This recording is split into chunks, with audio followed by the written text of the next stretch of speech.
L'islam nous fournit tous les surprenants détails de la création d'Adam. La tradition judéo-chrétienne, elle, nous fournit des détails à la fois similaires et très différents de ceux que l'on retrouve dans l'islam. La Genèse affirme qu'Adam fut créé à partir de la poussière du sol et le Talmud affirme qu'il fut modelé à partir de boue. Le Coran rapporte ce qui suit.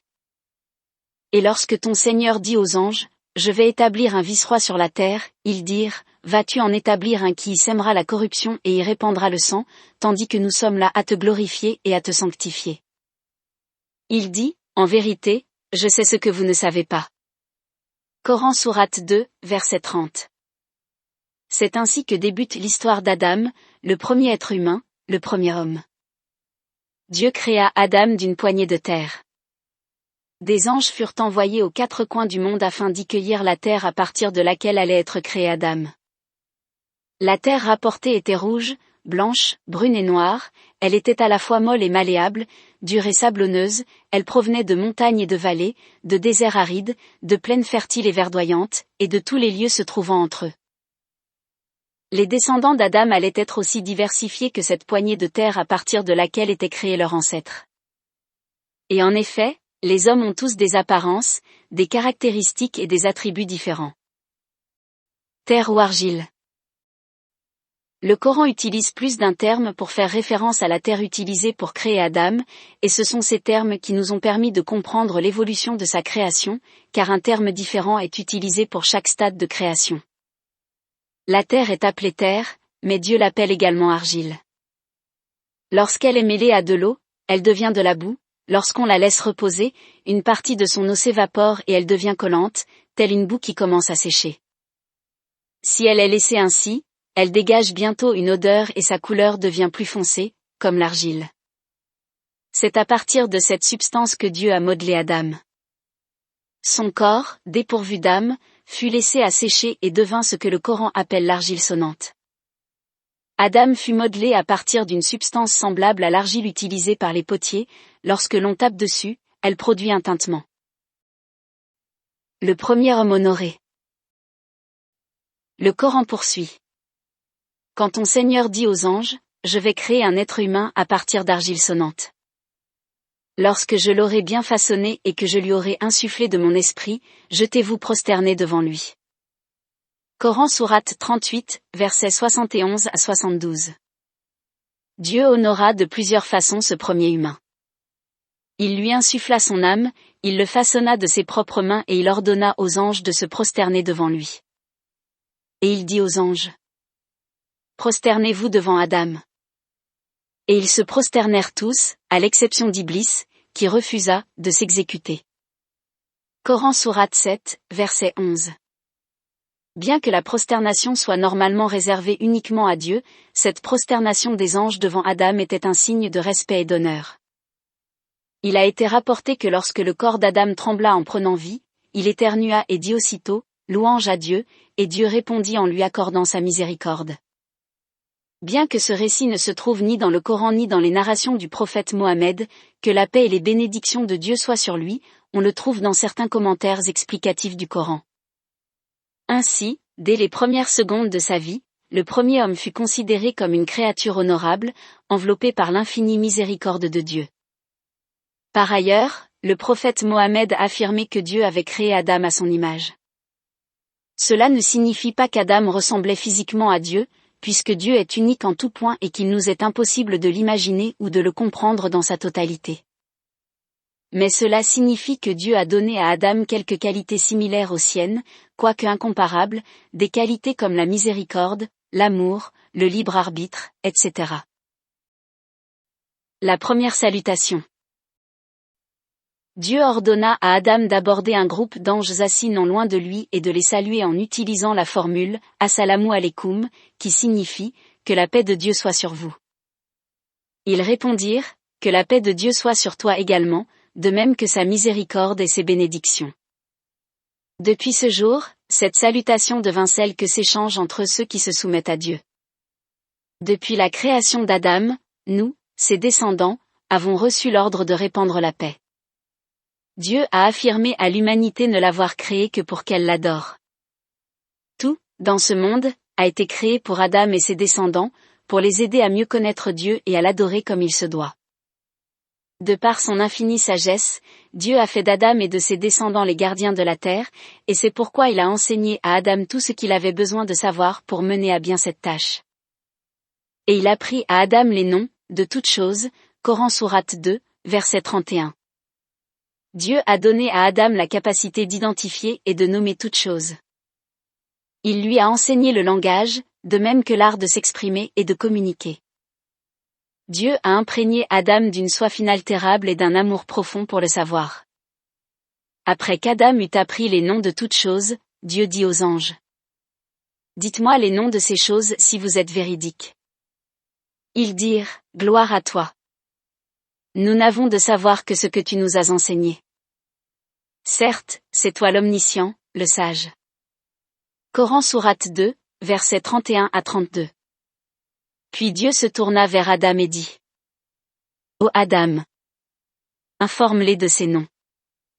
Puis lorsqu'Adam les eut informés de ces noms, Dieu dit, ne vous ai-je pas dit que je connais les secrets des cieux et de la terre? Et je sais ce que vous divulguez, de même que ce que vous cachez. Coran sourate 2, verset 33. Adam tenta de s'adresser aux anges, mais ils étaient occupés à adorer Dieu. Les anges ont été créés dépourvus de libre arbitre, ils n'existent que pour glorifier et adorer Dieu. Adam, de son côté, fut créé avec la faculté de raisonner, de faire des choix, d'identifier les choses qui l'entourent et de comprendre leur utilité, ce qui le prépara à sa prochaine étape, sur terre. Il connaissait le nom de toutes choses, mais il était seul au paradis. Alors un matin, lorsqu'il s'éveilla, il vit une femme qui l'observait. Adam ouvrit les yeux et vit une jolie femme qui l'observait, penchée sur lui. Surpris, il demanda à la femme pourquoi elle avait été créée. Elle lui dit qu'elle était là pour combler sa solitude et pour qu'il puisse vivre en toute tranquillité auprès d'elle. Les anges questionnèrent Adam, ils savaient que celui-ci possédait un savoir qui leur faisait défaut et qui était essentiel à la vie des hommes sur terre. Ils demandèrent, qui est-ce? Et Adam répondit, c'est Ève. Ève est appelée Hawa, en arabe, ce nom provient du mot racine, aïeux, qui signifie vivant. Ève est également une variante de l'ancien nom hébreu Hava, qui tire aussi ses origines du mot racine, aïeux. Adam dit aux anges qu'Ève avait été ainsi nommée parce que créée d'une partie de lui-même et qu'il était lui-même un être vivant. La tradition judéo-chrétienne affirme elle aussi qu'Ève fut créée à partir d'une côte d'Adam, bien que la traduction littérale des textes du judaïsme fasse référence au flanc plutôt qu'à une côte. Et Dieu dit, ô homme, craignez votre Seigneur, qui vous a créé d'un seul être et qui a créé, à partir de celui-ci, sa compagne, puis, de l'union de ces deux-là, il a fait proliférer de tous côtés une multitude d'hommes et de femmes. Coran sourate 4, verset 1. Des narrations du prophète Mohammed, que la paix et les bénédictions de Dieu soient sur lui, nous apprenons qu'Ève fut créée à partir de la côte gauche la plus courte d'Adam durant le sommeil de celui-ci et que par la suite, Dieu la recouvra de peau. Le prophète a d'ailleurs utilisé l'histoire de la création d'Ève à partir d'une côte d'Adam pour faire comprendre aux musulmans à quel point il est important qu'ils se montrent bons envers les femmes. Il leur a dit, aux musulmans, soyez bons envers les femmes, car elles ont été créées à partir d'une côte, et la partie la plus courbée de la côte est sa partie supérieure. Si vous tentez de la redresser, elle se brisera, mais si vous la laissez telle qu'elle, elle demeurera courbée. Je vous implore donc de prendre grand soin des femmes. La demeure du paradis. Adam et Ève, donc, vivaient heureux au paradis. Le judaïsme, le christianisme et l'islam s'entendent tous sur ce fait. L'islam nous apprend qu'Adam et Ève avaient tout le paradis pour eux seuls et que Dieu dit à Adam, ô Adam, habitez le paradis, toi et ton épouse, et mangez de tous ses fruits à votre guise. Coran sourate 2, verset 35. Le Coran ne révèle pas l'emplacement exact du paradis, mais les exégètes s'entendent pour dire qu'il n'est pas sur terre et que la connaissance de son emplacement n'est pas essentielle aux humains. Ce qui compte, c'est de comprendre la signification des événements qui ont eu lieu. Dieu continue de s'adresser à Adam et Ève en les mettant en garde, n'approchez pas de l'arbre que voici, sinon vous seriez du nombre des injustes. Coran sourate 2, verset 35. Le Coran ne mentionne pas le type d'arbre dont il s'agissait et chercher à le savoir ne nous est d'aucune utilité. Adam et Ève vivaient en toute tranquillité et savaient qu'il leur était interdit de manger de cet arbre en particulier. Cependant, Satan attendait le moment opportun pour exploiter la faiblesse de l'être humain. Qui est Satan ? Satan est une créature provenant du monde des djinns. Les djinns ont été créés par Dieu à partir de feu. Ils sont différents des anges et des hommes, mais, comme les hommes, ils possèdent la faculté de raisonner et de choisir entre le bien et le mal. Les djinns existaient avant la création d'Adam, et Satan était le plus vertueux d'entre eux, si vertueux, en fait, qu'il occupait une position élevée parmi les anges. Alors les anges se prosternèrent tous ensemble, à l'exception d'Iblis, qui refusa d'être de ceux qui se prosternent. Alors, Dieu, dit, ô Iblis, pourquoi n'es-tu pas au nombre des prosternés ? Il dit, je ne suis pas tel à me prosterner devant un homme que tu as créé d'argile sonnante, extraite d'une boue malléable. Dieu, dit, alors sors d'ici, car te voilà banni.